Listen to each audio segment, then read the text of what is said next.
So I was in the right place at the right time.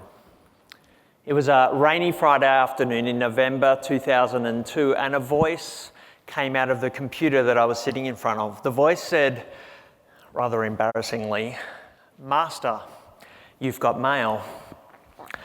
I was 13 years younger than I am today. I'd never have something on my computer like that today, but I checked my email account and there was an email from a friend, Steve. It only had 4 words in it. It's the kind of email that you would gloss over and not really pay any attention to, but it made me a little bit curious. The 4 words were, "Check out this blog." And then there was this link.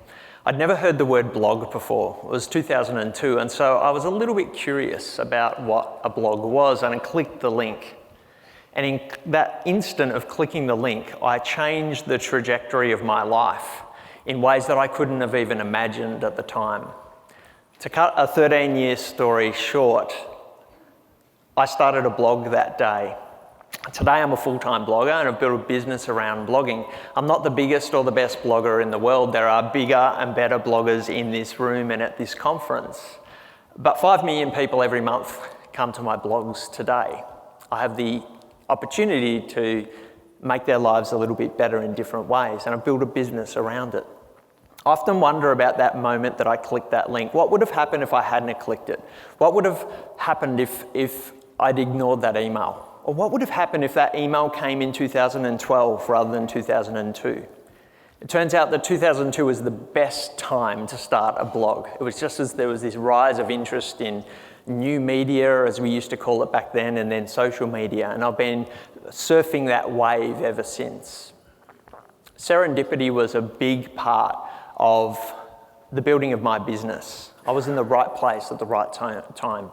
It was a happy accident of sorts. And as I talk to other online entrepreneurs and offline entrepreneurs, I hear the same story. Strategy is always a part of it. Hard work's always a part of it. But there are these moments of luck, moments of serendipity along the way that I keep hearing about in many entrepreneurs' stories. And I'm fascinated with it because it's been a part of my journey as well, not just in that first moment, but many times since. And so I'm always drawn to this topic of conversation with entrepreneurs. And it's interesting, as I've talked to many entrepreneurs over the last 10 years about their lucky moments, I've begun to discover that there are commonalities between a lot of these lucky people. At first I thought they were personality traits. Maybe some people are just born who do things in a way that make lucky things happen to them. But I've come to, I guess, realise that many of these similarities are actually choices that these people make and their habits. And so today I want to share with you 7 habits of lucky entrepreneurs. I was going to call this talk How to Get Lucky, but I thought it might bring a different kind of crowd. So I'm kind of glad, looking at you, you look like good people. So 7 habits of lucky entrepreneurs, and I've only got like a minute and a half for each one, so we're going to be brief. The first one is I've noticed that they are avid learners. Most of the lucky entrepreneurs I've come across don't have high educational qualifications, but most of them are readers, listening to podcasts, going to conferences. Many of them have multiple mentors. Many of them are part of mastermind groups. And when you have a coffee with these people, they just pepper you with question after question after question. They can't help but gather information. What's going on here, I think, is similar to what this rather ill-looking man, Seneca, a Roman philosopher, once said. Luck is what happens when preparation meets opportunity. And I think what's happening here with this avid learning is part of the preparation. When you have knowledge, you're in a much better position to make lucky, educated guesses. When you have knowledge, you're much more likely to notice the anomalies and the opportunities that come and know how to leverage them. When you have knowledge, you're able to join dots that have previously been disconnected. Knowledge and the gathering of information is part of the journey. The second habit that I've noticed is that these lucky entrepreneurs are fascinated with problems. They're very optimistic about problems. Whilst you and I might run away from problems, screaming or complaining, the lucky entrepreneur embraces them. They see problems not as roadblocks, but as springboards into opportunity, as signals of solutions. The way that they respond to problems is the third habit. They practice curiosity. Curiosity is not a personality trait, it's actually something that you can decide to do. Many of the people who I'm thinking of, when they encounter a problem in their own life or in the life of someone else, they tackle it by playing with the problem, teasing it, if you will. And they often start by asking what-if questions about the problem. What if we did this? What if that happened? By teasing the problem, they begin to hypothesize, and often the light bulb moment happens. But light bulb moments are not enough.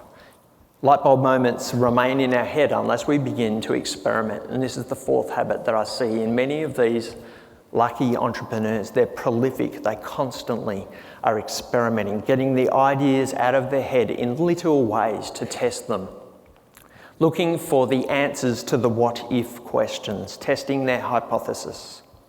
The experiments are so important. But they don't just experiment, they actually create space after the experiment to watch for sparks of opportunity that might come. And this, I think, is really crucial. We live in a time and a place where it's so easy to shove activity into every second of our life. Every minute of our life is accounted for with some kind of activity. The problem with this is that if we get so busy, we actually don't create space to see the little opportunities that come our way. In my experience, a lot of people don't get lucky because they don't have space to see the opportunities that come to them. One of the things that I try to do every day, just before I go to bed, is ask myself 2 questions. I usually do it in bed, so sometimes it's not so successful. I fall asleep before I finish it, but it's a little meditation that I do. And I simply ask myself the question, what did I do today that gave me energy? And what did I do today that seemed to give other people energy? Simply by asking those 2 questions, I've noticed all kinds of sparks. When we pay attention to the things that give us energy and the things that give energy to those around us, there are opportunity in those little sparks. Your next big thing might be the tiny, small thing that's staring you in the face right now. But if you're too busy to notice it, that lucky moment passes. The 6th habit that I've noticed in many lucky entrepreneurs is that they create time to build, construct, initiate. Most people don't spend much time on this. I think this is the thing that separates successful entrepreneurs from 99.9% of all people. Most of us live our lives in what I would call a responsive mode. We are responding to the agendas, the expectations, the demands and the requests of other people. This is why most people work jobs for other people. This is why we spend so much time in our email responding to the questions and requests of other people. There's nothing wrong with doing this. Being responsive is a good thing. But the most successful entrepreneurs spend more of their time in what I would call constructive mode. Building, creating, initiating. The last habit of lucky people that I want to just briefly touch on today is that they are quick to pivot. Success is rarely the result of travelling in a straight line. Almost every successful entrepreneur I've ever met tells stories of doing one thing and then ending up doing another thing. Sometimes the pivots are massive, 180-degree turns, but many times they're just small pivots, small changes in trajectory that don't actually lead to much in the short term. But when you go in the long term, they actually take you to a very different place. And the question I guess I ask you today is, are you evolving? Someone asked me a question the other day that kind of was really quite confronting to me. They said to me, are you doing the same thing today that you were doing this time last year in exactly the same way? If you are, it may be a signal that you're in a rut. It may be a signal that there's a problem. We need to continually evolve.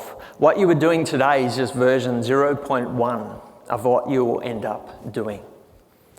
As I look at these 7 habits of lucky people, and it's by no means a definitive list, and I'd love to hear what you'd add to it later, it strikes me that these things are not personality traits. These things are choices. Lucky entrepreneurs choose to spend time learning. They choose to see and respond to problems with curiosity. They choose to experiment and choose to use their time doing experiments. But they also choose to create space to see the sparks that fly as a result of those experiments. They choose to spend considerable time creating, initiating, constructing, and they choose when the opportunity comes to pivot.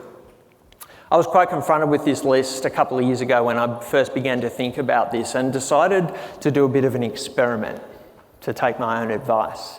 And so I decided to design my ideal week. This is what I came up with. It's way too complicated to go through in any kind of bullet points, but you can look at it later in the slides. What you'll see there in that schedule, my ideal week, are the 7 activities that I've talked about in different ways. I've decided to start making appointments with myself. Literally, an alarm goes off all week telling me what to do next, to choose to do these things. And I have to say that since I've started to do these things, all kinds of opportunities have come, particularly the meditation that I do at the end of the day, asking those questions, looking for the sparks of opportunity. They certainly have come. These are choices that we can make. And I would encourage you to ask yourself the question, how are you using your time? What habits are in your life that take you towards the goals that you have? I encourage you to choose luck. Thank you.